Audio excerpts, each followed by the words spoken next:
Studio 54 was Sodom and Gomorrah with a disco beat.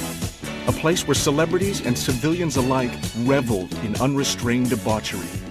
Everything was going on in full swing. Drag, sex, and rock and roll in every single angle. In the next 2 hours, we're going to give you an uncensored look at America's most outrageous nightclub. Studio 54 obliterated it was the Titanic of nightclubs. We'll examine the 3 years from April 1977 to February 1980 that Studio 54 reigned supreme. It was a club ruled by two wildly different men, the gregarious Steve Rubell and the reticent Ian Schrager. A club that was a hangout for Andy Warhol, Bianca Jagger, Halston, Calvin Klein, and Liza Minnelli. We'll cover the Studio 54 phenomenon from opening night. It was brilliant. Best night ever in New York nightclub history. To closing night. Just before they went to jail, they had a really big bash. And Steve kept playing I Did It My Way over and over again. From the front door. The people at the door were casting directors. And if you came there and they wanted two of a kind and you were the third, you did not get in. You know, it's like that part's already been taken, lady, sorry. To the dance floor. I would dance at the drop of a hat. I'd be out there for hours smoking a cigarette. We'll examine how the owners, Schrager and Rubell, fell victim to their success and brought their club down with them. All this money actually got stuffed into plastic garbage bags, which sometimes they would hide in the rafters of the basement. And co-owner Ian Schrager talks about the devastating experience. We'll take you to a different time, a different era, where sex was as close as the nearest bathroom and drugs were handed out like party favors. This amazing story of the rise and fall of Studio 54 will be told through archival photos, never-before-seen film footage, reenactments, and interviews with former Studio 54 employees, club regulars, and celebrities like disco diva Gloria Gaynor, actress Lorna Luft, Village People David Hodo and Philippe Rose, and singers Mary Seymour and Rick James. Visualize Caligula in the height of Rome and had Caligula throwing a party. That's Studio 54. That's it. By the mid-70s, New York nightlife was awakening from a decade-long slumber. The Vietnam War was over. Watergate was no longer front-page news, and the sexual revolution was in full swing. Author of The Club, Stephen Gaines. There was lots of things going on in the city. There were swingers clubs, sex clubs, bathhouses for gays, bars, prostitution on the corners. And a new sound in the nightclubs, disco. Songwriter Bruce Roberts. It was a very, very joyous kind of music. It was happy. It was really straight ahead, four on the floor kind of music, where the kick drum was the most important thing. Disco diva Gloria Gaynor. It really kind of taught people to dance because it made the beat so prominent. The bass and the drums were so prominent in these songs that it inspired you to dance. It really inspired you to stay on beat. Disco was for everybody. It was an extension of the society. It was a time where people could forget their 9-to-5 troubles and go out and have a blast. Disco clubs sprouted up all over Manhattan and the surrounding boroughs. Richie Notar worked the club circuit. That was the time of Saturday Night Fever and you know, Brooklyn and all these places in Queens were trying to be like the movie, and you had all the Tony Maneros and such. One club was different. In 1975, Enchanted Garden was opened by two young entrepreneurs, 31-year-old Steve Rubell from Brooklyn and the 29-year-old Bronx-born Ian Schrager. Schrager was a real estate lawyer. Rubell owned a chain of restaurants. They met while attending Syracuse University. They were a study in contradiction. Party promoter Carmen D'Alessio. Steve was the outgoing person and the social one, and that Ian was the serious one and the tough guy, the bad guy. Ian Schrager was one of the handsomest guys I had ever seen. Steve was crazy about him. It was a little bit of a problem because Ian Schrager is heterosexual and Steve wasn't. Despite their differences, the two came from similar backgrounds. Club impresario Jim Farrat. The world that Steve and Ian came out of with Calvin and Barry and Donna, Karen and all those people, it was always like, my bar mitzvah is going to be better than your bar mitzvah. I mean, really, this was like a big thing in New York's Jewish circles. So they'd always come from that thing, I'll show you, I'll show you. While the Enchanted Garden was wildly successful, people from the city ignored it. I wrote about Enchanted Gardens in my column, and it brought a lot of people to that club, but nobody from Manhattan went out to Douglaston, Queens to go to a discotheque. I didn't go there, and I didn't work there, and I wouldn't be seen there. What can I tell you? It was in Queens. Schrager and Rubel turned their ambitious eyes toward Manhattan. The first thing they needed was a space. Party promoter Carmen D'Alessio showed them a cavernous, aging theater at 254 West 54th Street. Of course, they fell in love with it, but they were wondering if it wasn't too ambitious and how was this going to become a reality. Built in 1927, the theater had a history of turning fantasy into reality. Over the years, it had showcased everything from opera to dinner theater.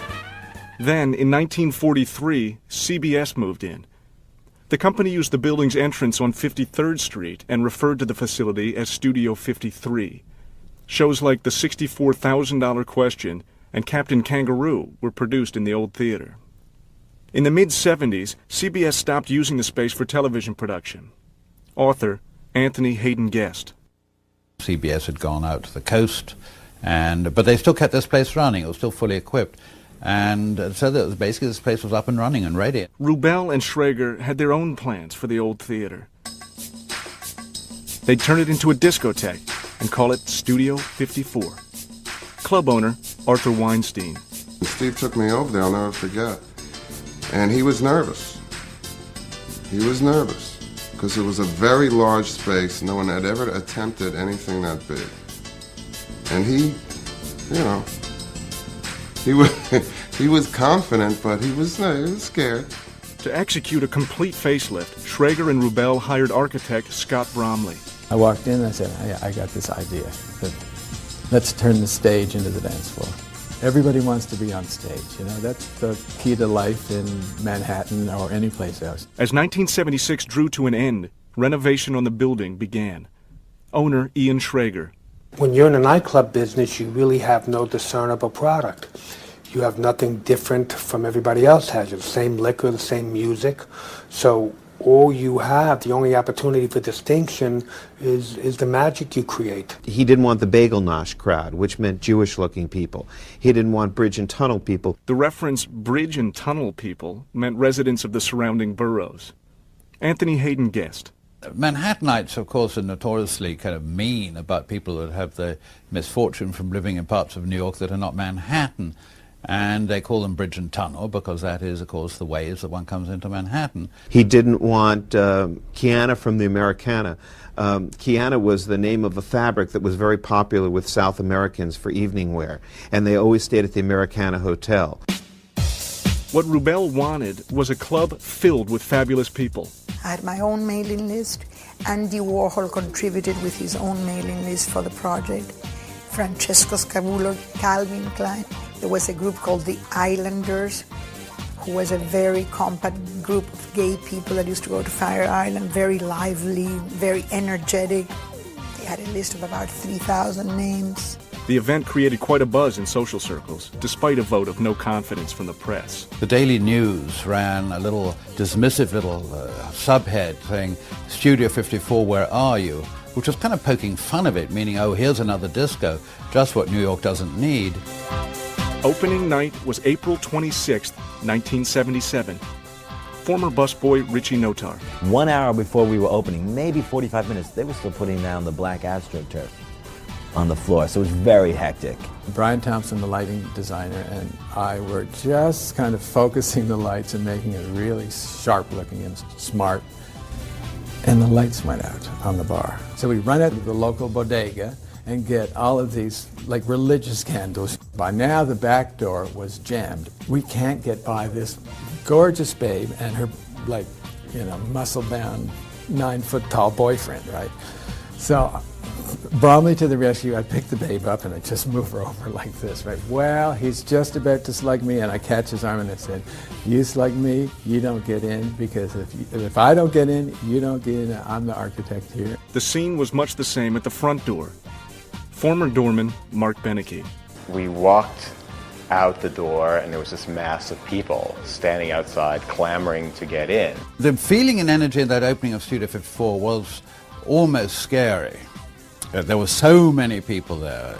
We really weren't quite used to that. I mean, some people left, they were so alarmed. So it was like the biggest moment in history for nightlife. Despite last-minute jitters and less than positive press coverage, Studio 54 opened on April 26, 1977. Owners Steve Rubell and Ian Schrager had a hit on their hands. Little did they know, they had created a monster.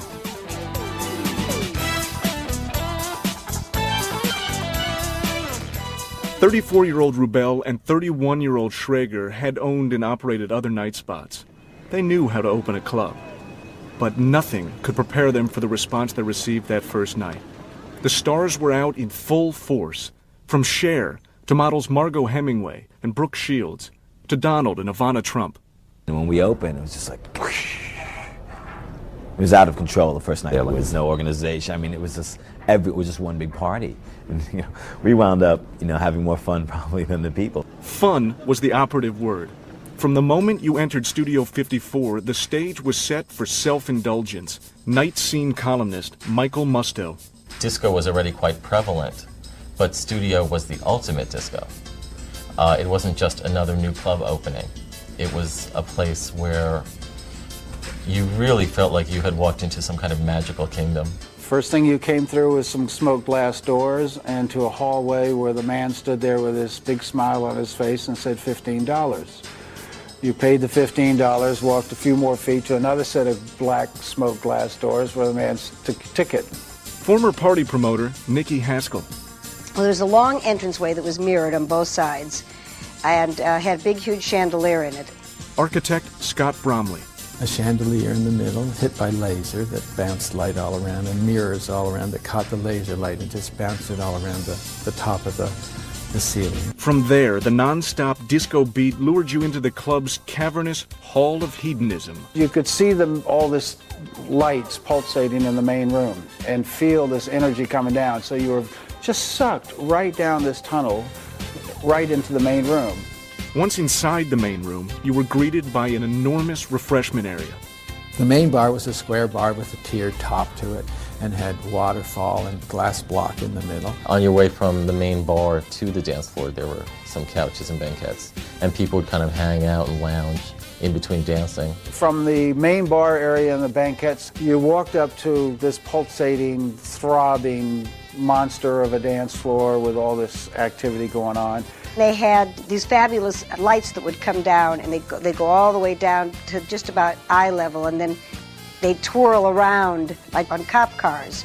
Club promoter Jim Farad. I remember Steve once saying, when people walk in the room, their jaws are going to drop, and that's what all this is about, is that first moment when they go, oh my God. The dance floor was the heart of Studio 54, and disco music, the heartbeat. Mary Seymour, singer with the band Musique. It was the music.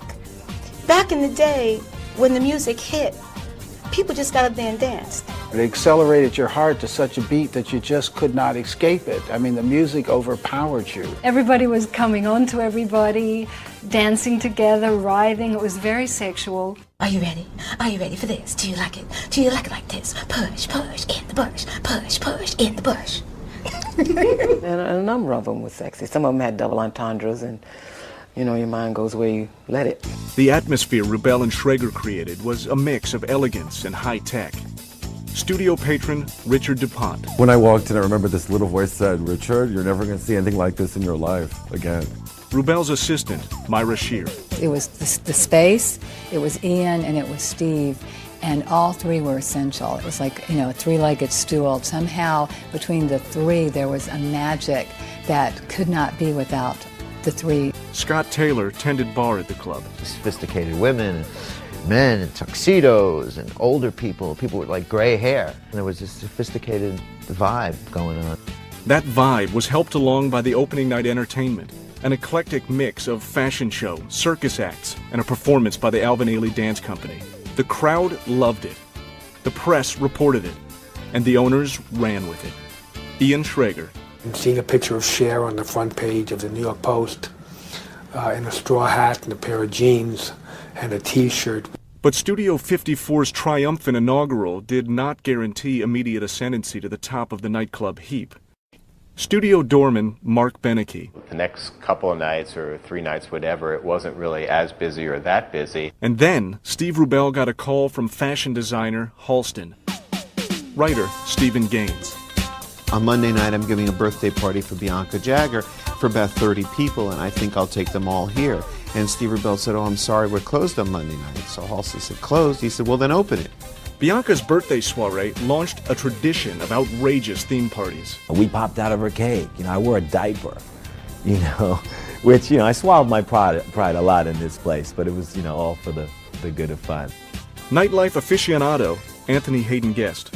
Ian Schrager sent out for the famous White Horse, and it's led in by a couple of near-naked people, and Bianca Jagger, who can certainly spot a photo opportunity when she sees one, jumps aboard, and the photograph is taken. The photograph is published on front pages all around the world.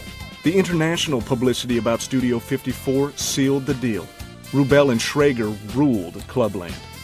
All the forces of the universe came together at the same time, and it was all for Steve and I to do, but to just hold on.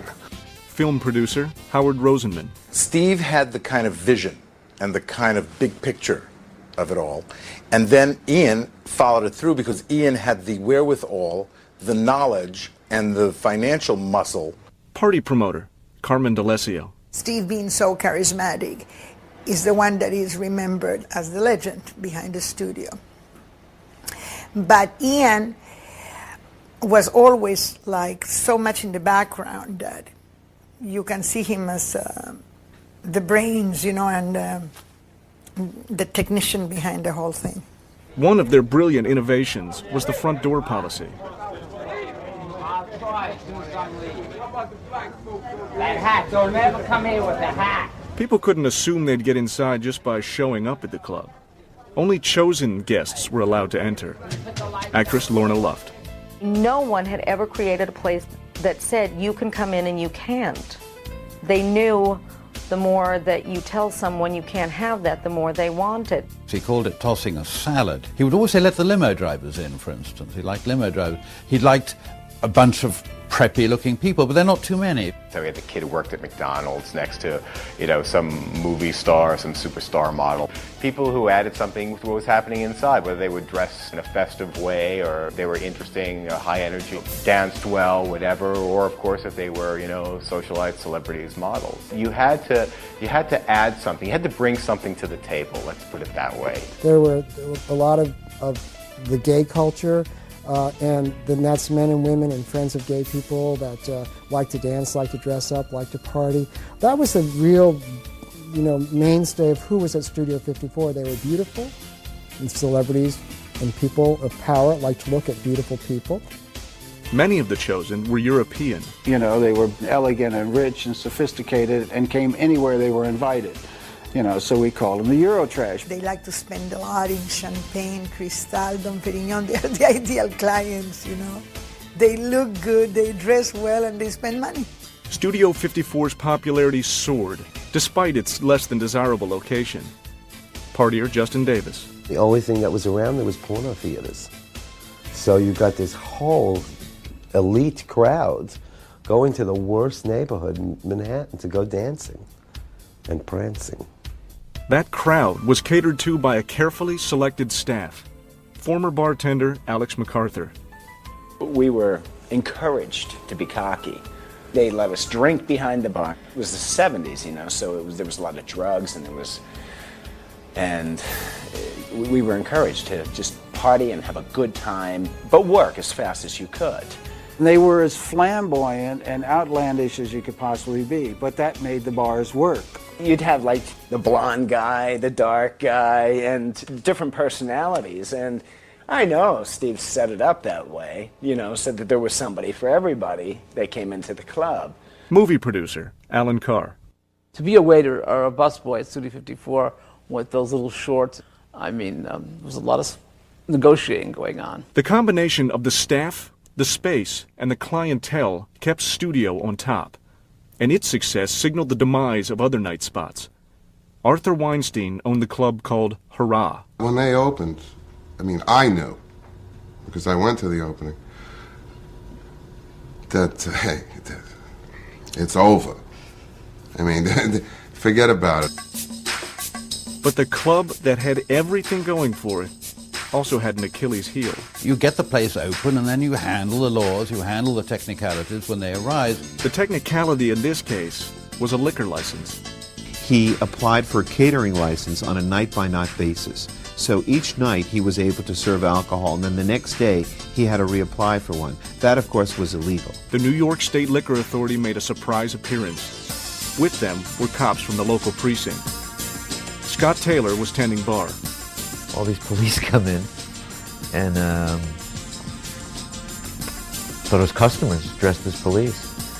And then the next thing you know, they arrested one of the bartenders, and the music went off. And that was it. They chased everybody out. Lynn Barkley was there. As I talked to Steve and Ian through the gates, I said, why don't you just open it up as a juice bar, just let people go in and dance. There's no law against people dancing. You just let them in. I went back and let thousands of people back into the door, just said, come on in and party, turned up the music, and from that moment on, we became a juice bar. This obviously helped them in profits, but it didn't stop people going there. I mean, people weren't going just to hang out at the bar and get a whiskey and soda, you know. They were going to dance, they were going to do all kinds of other stuff, you know. I doubt if alcohol was high on their list of priorities. It was the day of the goodies too, if I may add, and if I might be honest. The goodies, in this case, were drugs. Cocaine for the most part. So they were having fun, even if they were not drinking as much. Within 24 hours of opening its doors, Studio 54 was the place to make the scene in 1977. Within 1 month, the club was almost closed down.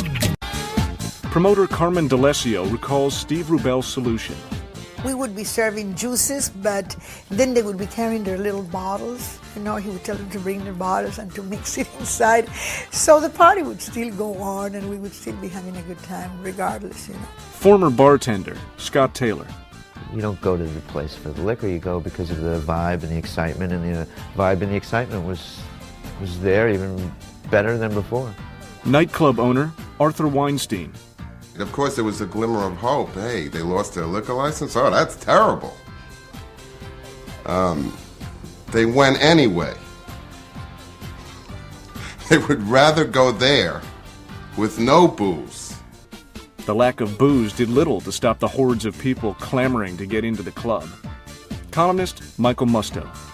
The scene outside the door was both glamorous and desperate. Everybody in New York wanted to get into this place, and some of them just couldn't, no matter how hard they tried. Gaining entry to Studio 54 meant passing owner Steve Rubell's nightly litmus test. Studio regular Nikki Haskell. You can come in and you can't come in, and we don't let anybody in here with hats on, and didn't I tell you not to wear an outfit that looked like that the last time, and don't come in.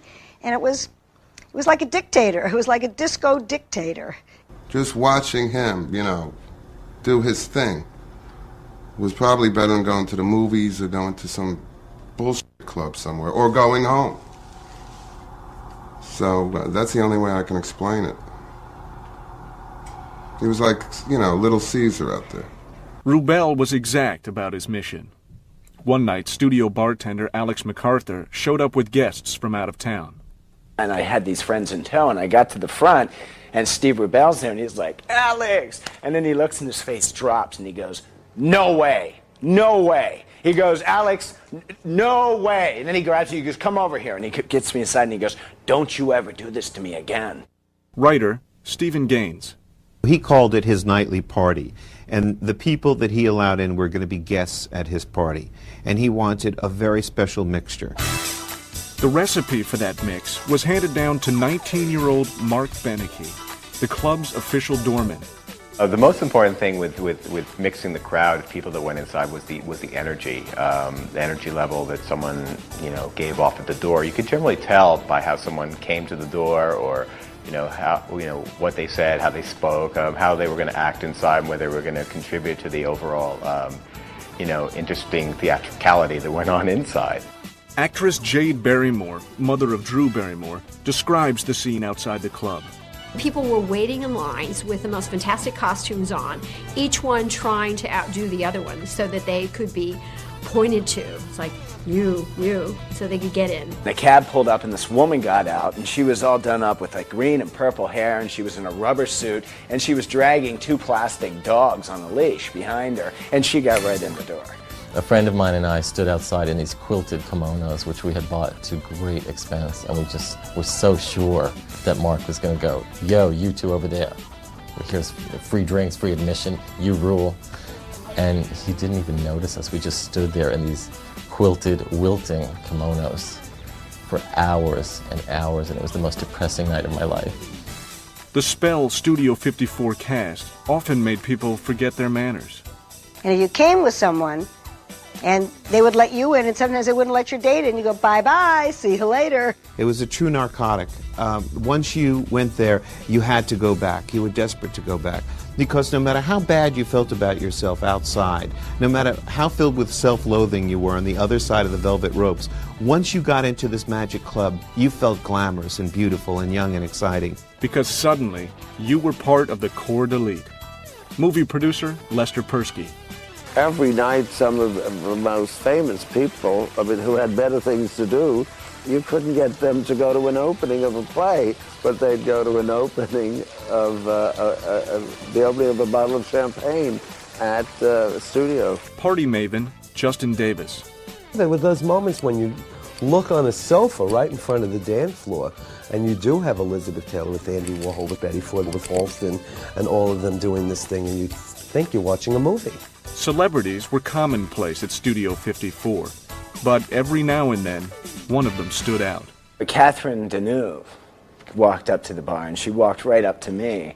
And I'd seen a lot of beautiful women in my day, but let me tell you, she took the cake. And she just smiled at me and told me what she wanted, and I handed her the drink, and she just rubbed her hand over my wrist. And they're all laughing at me. Upstaging the celebrities were drag queens who lit up the night. Producer Howard Rosenman. They were such exotic creatures, and they were really, really beautiful. They spent their days getting themselves together to come to the studio. So they would steal their dresses and do their thing during the day, and they were so outrageously beautiful. Many of the drag queens passed for women, much to the confusion of some patrons. Nikki Haskell recalls an incident with prize fighter Jerry Cooney. We were standing at the bar, and this big drag queen put the move on him. And she was like eyeball to eyeball with him, and he's about 6'4". So my first instinct was to say, this is a guy, this is a drag queen. And then I thought, you know what, I'm going to mind my own business. So I walked around, I went over to the dance floor, and I was dancing around. I was sort of, eyeing them out of the corner of my eye. And about halfway through one of my dances, Jerry came over to me and says, I have to ask you a question. I said, yes. He said, that's a guy? That's a guy? Cheryl Rickson Davis was the 1980 Penthouse Pet of the Year. Everybody thought everyone was a drag queen, too, because the drag queens were it. I mean, they were the princesses of studio. The mix of characters was right out of Central Casting. Architect Scott Bromley. We had people like Disco Sally, she must have been 75 years old, with the wrinkled knees and everything, and practically no clothes on, be dancing with, some leather trucker guy, She looked like Grandma out the Playboy magazine. They used to pick her up and pass her around the crowd. And I used to sit there in total amazement. And she'd be out there. And you had Rollerina, who was always allowed in. Who was this, I think Rollerina was a lawyer, who would dress in this wedding dress and roll in. There was a couple who would come in and she's naked. And her husband kind of looked like, dressed like Abraham Lincoln, and he'd kind of follow her around with a flashlight pointing it on certain parts of her body. The dress code was never officially clothing optional, but for some club goers it may well have been. Promoter Lynn Barkley remembers one particularly underdressed guest. She wore like a 1950s little see-through spaghetti strap thing with fur all the way around it, and completely nude underneath it, except she took and pierced both her nipples and had the chain going across here. In real life, she was a substitute teacher on Long Island. Former waiter T.J. Walsh. And then there was Maid Marian, a naked bride that would come in with her husband, and she'd have absolutely nothing on sometimes. And sometimes she would have leather straps or a wedding veil, and that would be it. Philippe Rose, the Native American in the disco group The Village People. I saw a couple of girls for one Halloween, just nothing but high heel shoes on and wrapped in cellophane. Rubel and Schrager threw Halloween parties that were notorious for their bacchanalian splendor. Halloween at Studio 54 was you cannot believe it made Halloween on Santa Monica Boulevard look sort of sober, okay? And that's pretty wild. There were people that looked like they were sawn in half and running around, blood everywhere, and it was all just illusion.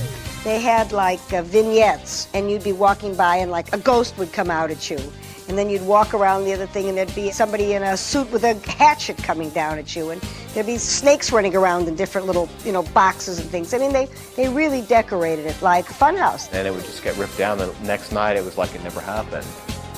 But that's what was just so amazing. And people were very dedicated and very into it. In January 1978, Steve and Ian threw a grand event for famed fashion photographer Francesco Scavullo. They had photography booths all around, and they had drag queens posing as Cosmo covers in all the booths when I came in. It was a surprise birthday party.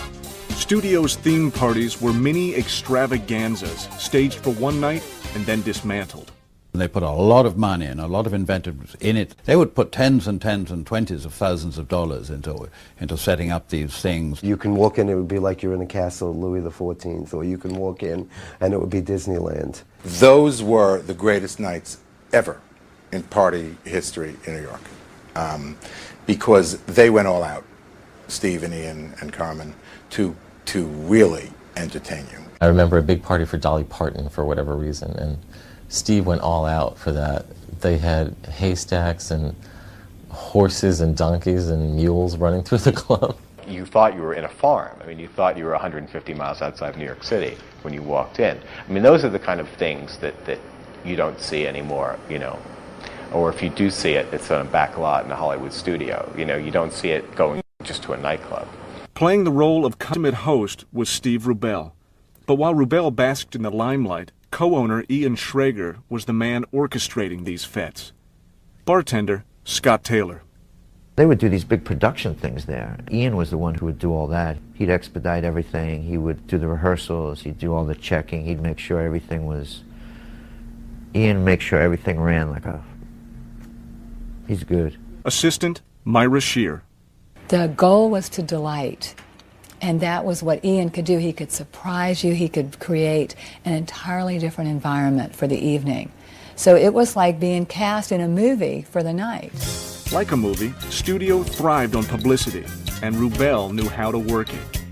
Busboy Richie Notar. Bianca would say, Steve, I told you I didn't want my picture taken. He's like, Bianca, I don't know how the photographers got in. I'm sorry, I'll kick them out now. Meanwhile, he invited them. He was very shrewd that way. So he did good for the club, and he did good for his clientele. Rubel and Schrager treated the press right, and the press, in turn, protected the club. People would just be writing, another great night at Studio 54. Nobody was reporting it in great detail, and I think that's probably good,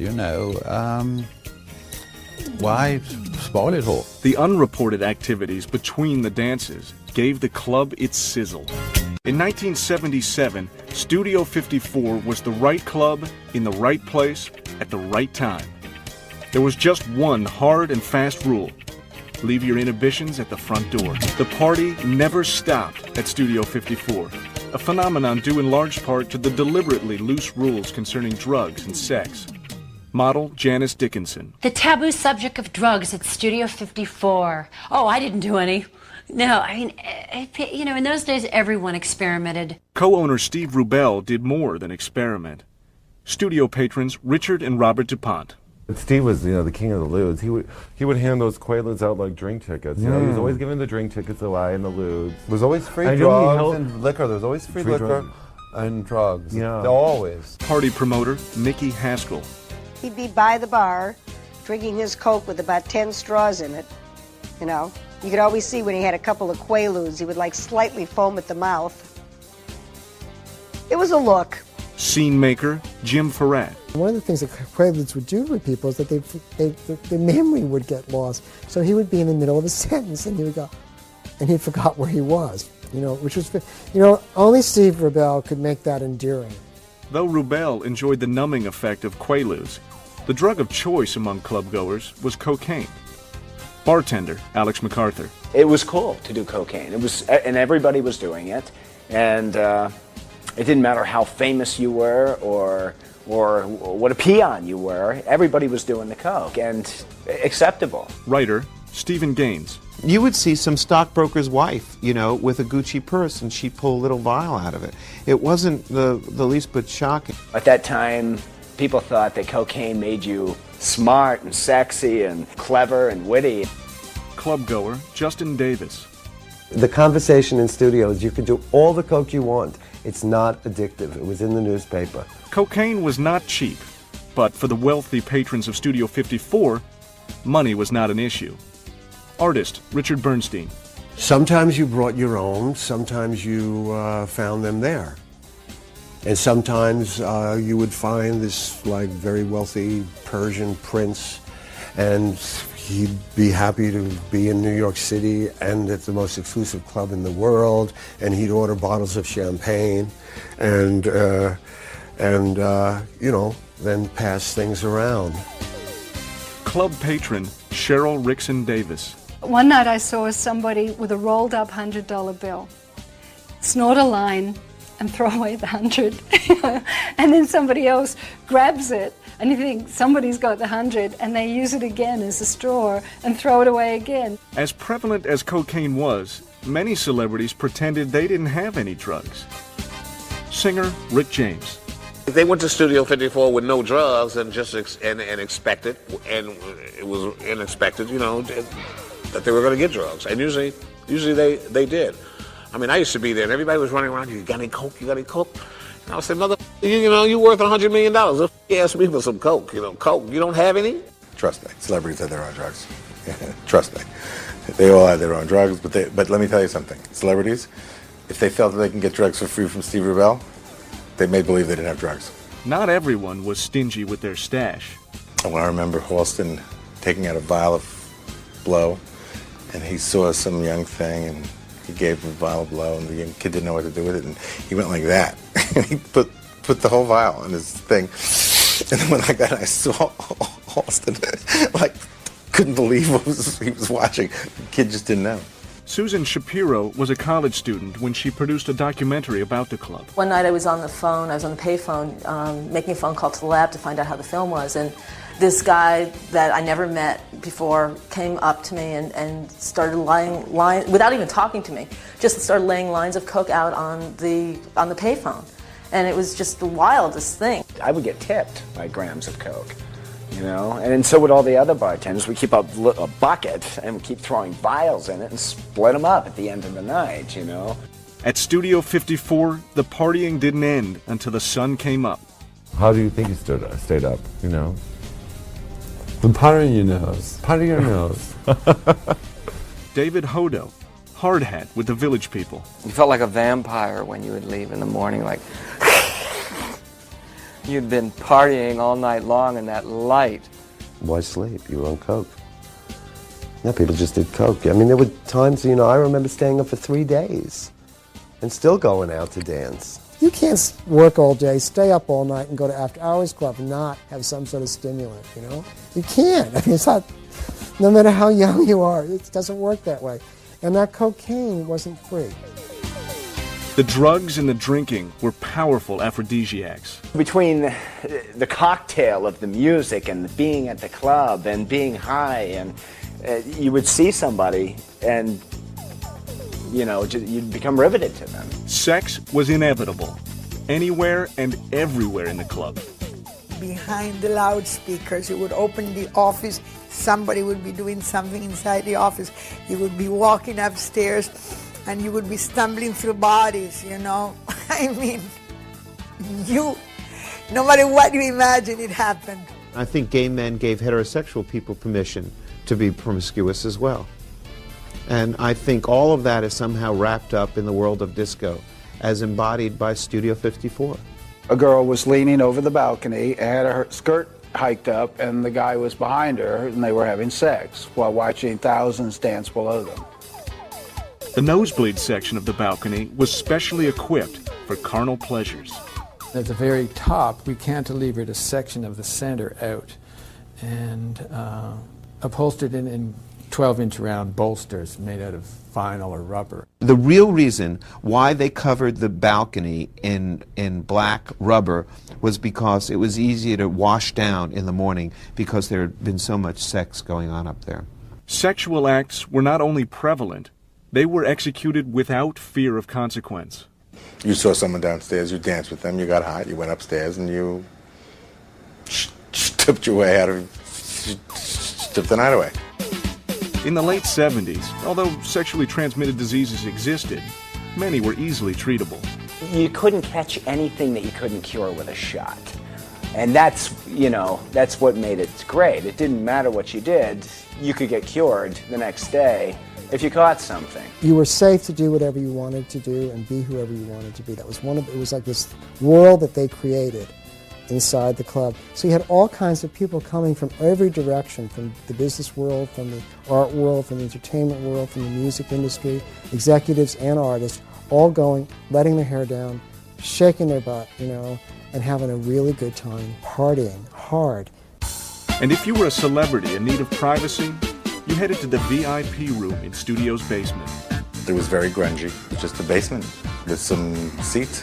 But it was there that, you know, celebrities and famous people like to hang with each other because they're comfortable that way, because they all have been through a certain thing together and they know that they're not going to be bothered and fawned on and hit upon in, you know, any way.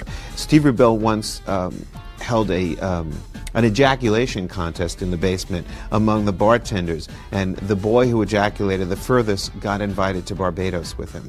There were like little cubicles downstairs in the basement too, where there was mattresses on the floor. It was really, yeah. And there were mattresses. There were a lot, and like the busboys would be around with all like big people, like powerful men. And happy clientele translated into big bucks for the club. The cash registers at Studio 54 would fill up with so much cash that they would literally be overflowing and they couldn't shut the drawers. So they would empty out the drawers periodically every hour or two, but at the same time they would change the tape in the cash register and put a new one in and hide the earlier tape. All the money didn't make it to the basement. Rubell's neighbor, Justin Davis. He was taking tons of money home, because I've seen it in the house. He used to have a big Norma Kamali coat, and the whole lining of the coat was money and drugs. He would walk around with this big hideous thing, make believe he was freezing, and it was filled with cash. And that's how he would take it home. Movie producer, Howard Rosenman. You would walk into Steve's closet and there was money. Tons and tons of money. Hundreds and thousands of bills all over the place. By 1978, the nightly party at Studio 54 was in full swing, catering to all predilections and addictions. Money was piling up, and like kids in a candy shop, the owners were stuffing the cash in their pockets. The most successful club in history paid a mere $8,000 in taxes for 1977. In reality, the club had grossed more than $3 million. Rubell and Schrager had taken upwards of $2 million off the top. On the streets, that's called skimming. Writer Anthony Hayden Guest. The bar business and the restaurant business, they're cash businesses, and it's very much a given that there's some skimming. On the club's one-year anniversary, April 26, 1978, Rubell and Schrager threw a huge celebration. Partier Richard DuPont. It was like a circus. There were like giraffes and a marching band played Happy Birthday. Every night was a circus at Studio 54. The ladies' room was like the best because they had like little vanity mirrors and like all the beautiful stools, and you would sit there and, you know, do your little cocaine and whatever and talk to this one and that one and watch the beautiful girls put their makeup on. A favorite hangout for celebs was the DJ booth. Jim Ferret. All the celebrities would somehow make their way into that DJ booth, and you could see that DJ booth in any place in the room because the way it was lit. Songwriter Bruce Roberts. I was there one night when Liza was there. And they would get on mic and introduce records, and it was just a big party. Film producer Lester Persky remembers Steve Rubell gave certain patrons free rein. So after a while, he would let Truman Capote, who was a favored guest of his and a friend of mine, would take over and be the disc jockey. Now, can you imagine Truman Capote peering over those records? He would tell the disc jockey what to play. Truman loved it. He gave him writing, I think, to become a disc jockey at Studio 54. The disc jockeys at Studio 54 became celebrities in their own right. And the star, of course, of the evening was the guy at the turntable. I mean, those DJs really did rule that room. DJs were very, very important at that time. They would give the songs visibility. They would try them out. They would be the first people to try out records. Singer Mary Seymour. They were the force. They were the ones who chose the music and played it in clubs, okay? And to this day, they're a major force in the industry, and they always will be. They're the ears of the people. Singer Gloria Gaynor counted on that force. When she wanted to promote the B-side of one of her releases, her managers called on studio DJ Richie Kozar for help.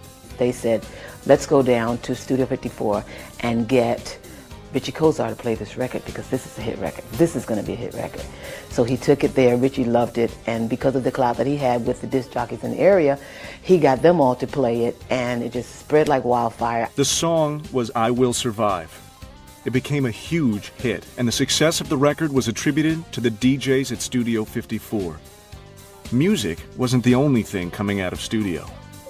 Radio personality Rick Dees. I was actually in Memphis, Tennessee at the time, and I would give reports on what went on the night before at Studio 54 because that was the pulse. It was the epicenter of the disco universe. In July of 1978, Studio 54 hosted the premiere party for the movie Grease. The film's producer, Alan Carr. He turned the whole club into a high school. You walked in, the entryway was nothing but lockers, high school lockers on both sides. And then you went into the main part of the club, and he had all these old convertible cars of the 50s. And the fire department came, and they're ready to open in like 15 minutes, and they didn't drain the gas out of the tanks. We had to take the gas out of the gas tanks and then, tow the cars in, pushing them. Always trying to top themselves, in September of 1978, Steve and Ian redesigned the club. Studio assistant Myra Shear. Ian saw the play Sweeney Todd, and it had a bridge in it, and that's where he got the idea to build this bridge so people would be upstairs on the dance floor and they would move across with the bridge. Nikki Haskell hosted a television show in New York and often shot segments on the contraption. And they would keep the bridge behind the scrim, and at a certain point in the evening they would open it up and it would come forward and you could get on it and you could dance on it. The scrim, or curtain, could be raised and lowered for special parties. But when they had certain parties, they dropped the screen, and behind the screen there was the private party. Writer Stephen Gaines. There were guards on either side. There was usually a private party going on. You could have any sort of a private party if you were a celebrity, and the drinks would be free back there. Some nights, drinks were free throughout the entire club. Every once in a while, Steve would get up in the booth and go, "The bar is open," and people would make a mad rush for the bar. Any night at Studio 54, I would suggest to you, would have been more fabulous than any night that you've ever been in any other place in the world if you were a night animal. At the front door, they would have like lollipops and candy for everybody, Tootsie Rolls. And that was, the end of studio, was leaving with a little piece of candy. It was sort of, it's sort of funny when you think about this nightclub. And then they treat you like a little child when you're going out the door. Generous and genuine. By night, Steve Rubell ruled his clubhouse. By day, he installed a secret room in his apartment to hide the cash he was stealing. But Steve was getting sloppy. Mutual friends who were there said he was like bragging about the cash that they had stashed in various places in the club and the 2 sets of books, and they were not discreet about keeping that secret. Rubell wasn't just bragging to friends. Steve was very high on lewds one night, and they were taping him for something, and he said on the air in some TV show, some news program, what the IRS doesn't know won't hurt them. For disco owners Steve Rubell and Ian Schrager, the years 1977 and 1978 were one long party at Studio 54. Giddy with success, the young owners rewarded themselves by skimming the till and pocketing the profits. The morning of December 14th, 1978, Rubell's lack of discretion caught up with him. Writer Anthony Hayden Guest. They discovered money, they discovered books, they discovered everything they needed. Former Assistant U.S. Attorney Peter Sudler. The actual books and records that showed the evidence of the skim were found in the ceiling of the basement. And if you remove the ceiling tiles, these books just kind of came out. Word of the raid spread fast. Richie Notar. Big bust.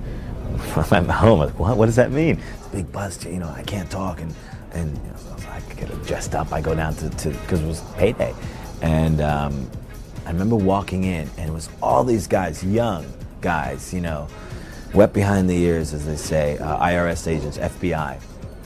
And as soon as we walked in, what are you doing here? You got to sit here. And they were totally controlling. During the search, Rubell and Schrager entered the premises, Schrager carrying a load of books, accounting journals, put them down on the premises, walked away from them, and when one of the IRS agents went over to examine them, he found an envelope of white powder. DEA came down and they field tested the substance, and it was, in fact, tested positive for cocaine, at which point I authorized Mr. Schrager to be arrested for possession of cocaine. The feds discovered a pile of cash, along with details of the skimming, in a safety deposit box in a Manhattan bank. What started as an investigation into simple tax evasion was snowballing into multiple felonies. After all these guys left and they collected whatever they had to, we had a meeting with us. They said, you know, people will approach you on the street, and if they do, you tell them, speak to my lawyer, Roy Cohn. Roy Cohn, the former counsel to House Un-American Committee Chairman Joseph McCarthy, was a formidable opponent. Roy Cohn came back into the club after Ian Schrager's arraignment, and he started turning over desks and chairs and creating a mess, and then he would have the media come in, the press, and say, look what they've done to the club, when we'd been very careful not to upset anything. Columnist Liz Smith. They had a lot of protection. They had Roy Cohn, the lawyer, jumping around saying they hadn't done anything wrong, and they had all their pals saying that. But as time went on, everybody could see they were going to go down for this. The evidence confiscated during the raid was indisputable. There were two sets of books.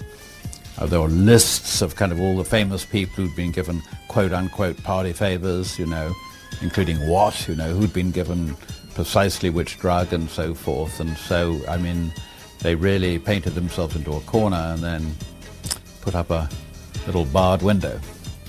Oh, they hadn't committed a murder or anything, but they had stolen from the government. People in the business took the bust in stride. When the IRS hit, nobody was surprised. How could you be surprised? I mean, there was so much money coming into that place. It's Saturday night. There had to be 4,000 or 5,000 people in the place. They all paid, what, $15, $20? And they all drank their asses off. The raid on Studio 54 turned out to be one of the biggest busts in IRS history. But the feds didn't stop the party. Steve pretty much came out and said, you know, the party goes on. And it was almost more of a party the next night out of, like, a show of support. But the general public really didn't know what was going on, so it really didn't affect them. On December 31st, 1978, just 2 weeks after the raid, Steve Rubell and Ian Schrager threw one hell of a New Year's Eve bash. An enormous crowd angrily pushed against the front door. Steve got so frustrated that he made me stand outside with a stack of 50s giving money back to people. Media coverage contributed to the frenzy of the night.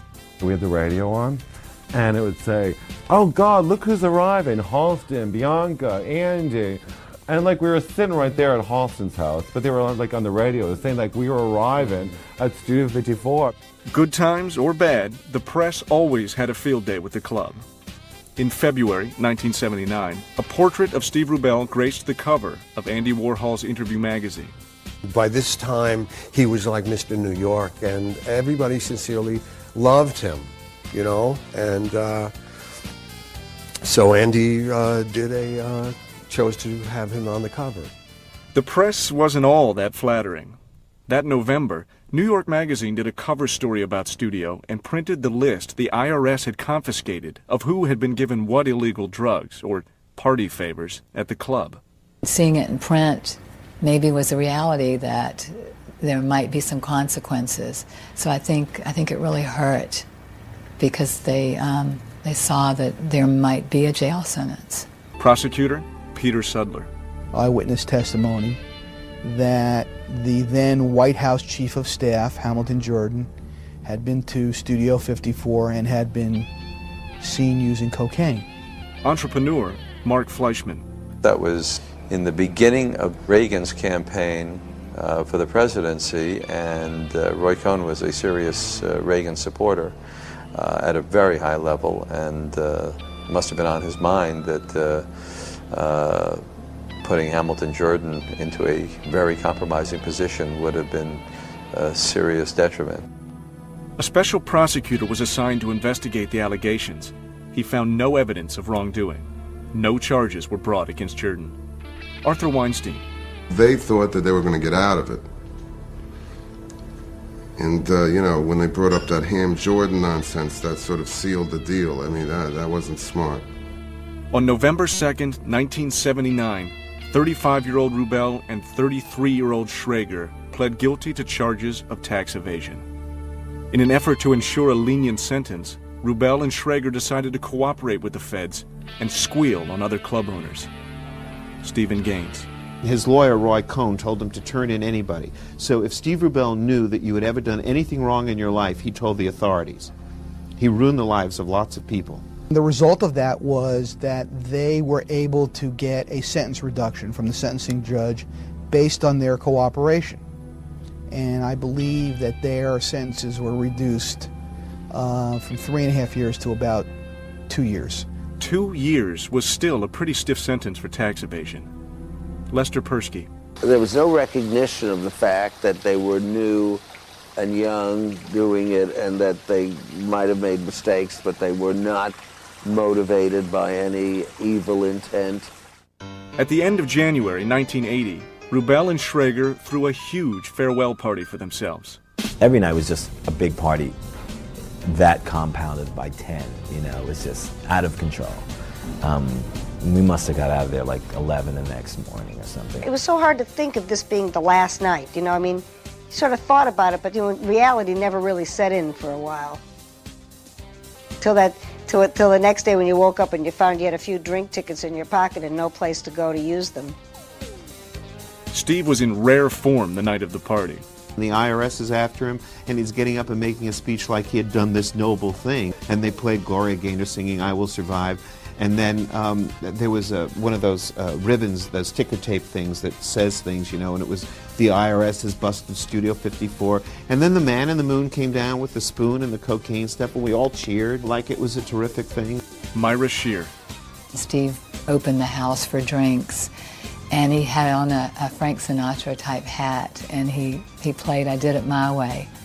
Like, he just had a really good attitude about it, and was willing to accept the consequences. And, you know, you just knew he'd be back. Mark Beneke. I remember most standing on the bridge with Andy Warhol, Liza Minnelli, Diana Ross, all these people. I think Liza and Diana were singing a song to Steve. It was quite a night. There was an undertone of melancholy, of course, but you know, I knew that they weren't going away for an incredibly long period of time, and one also knew they weren't going to Alcatraz or something. You know, they were going to what we call a camp, you know, Club Fed. Not quite. On February 1st, 1980, Rubel and Schrager were placed in the Metropolitan Corrections Center in downtown Manhattan. Arthur Weinstein saw Steve Rubel the night before he was locked up. When he had his duffel bag ready to go. And he wasn't distraught. You know, once he made up his mind that, hey, this is it. I'm going. I'm out of here. You know, I felt worse than he did, I thought. You know, you're seeing a friend go. 4 weeks later, on February 28, 1980, Studio 54's liquor license expired and the club closed. The post-prison achievements of Steve Rubell and Ian Schrager were being noticed by the press. On July 22, 1985, New York Magazine put the two men on the cover, hailing them as the Comeback Kids. I think people were impressed that Steve and Ian could make such a comeback in a short time. But all the success in the world could not give Rubell back his health. He got progressively cranky, and he looked not well, and he would cough a lot, and he was yelling at people unnecessarily, and I knew something was wrong. On July 23, 1989, Steve Rubell died. He was just 45. Steve Rubell did not die of AIDS. Steve Rubell had chronic hepatitis, and eventually that's what took him down. He went into septic shock, and that's how he died. A funeral service was held at Manhattan's Riverside Chapel. It was family, close friends, and that was pretty much it. But the people who were at the funeral were all people who truly loved Steve. Steve Rubell and the memories he and Ian Schrager created will not soon be forgotten. People had a great time there. That's what people remember. A lot of people met and married and all that stuff. When people think of that era, they smile. I learned that let yourself go, dare to have a good time, dare to stop short of the edge, don't go over the edge. That's why I guess we're still here. Go to the edge, but don't go over it. It was like this safe house, and you could just go and just be a little crazy and have fun. And you really knew you had fun because your stomach would ache the next day because you had laughed so hard. And anytime that you're laughing so hard, it can't be bad. I was happy to get out of there, vertically instead of horizontally. So I always considered that a good night when I could walk out on my own steam and still appear that I had, my faculties about me. It was a tremendous thing to live through. I survived because I wasn't promiscuous, but I know a lot of my friends were, and they're not around anymore. We knew it couldn't last forever. I mean, it had doomed written on it, on every piece of glitter, because nothing that fabulous can last forever. People are being interviewed to remember things after partying at Studio 54. So, I think that's a feat in itself, a remarkable one. So everyone has to dig way down into the resin to remember. It was a time that I'm glad to have lived in and lived through. It's like I've always said, it was the last good time had by all. But with the help of modern technology, those good times can be recreated. Someone said to me, you can't say that you've had a karaoke night unless you've had some irate, drunken woman get on stage and sing I Will Survive. And the space is still available, according to Joshua Hadar, whose family owns the building.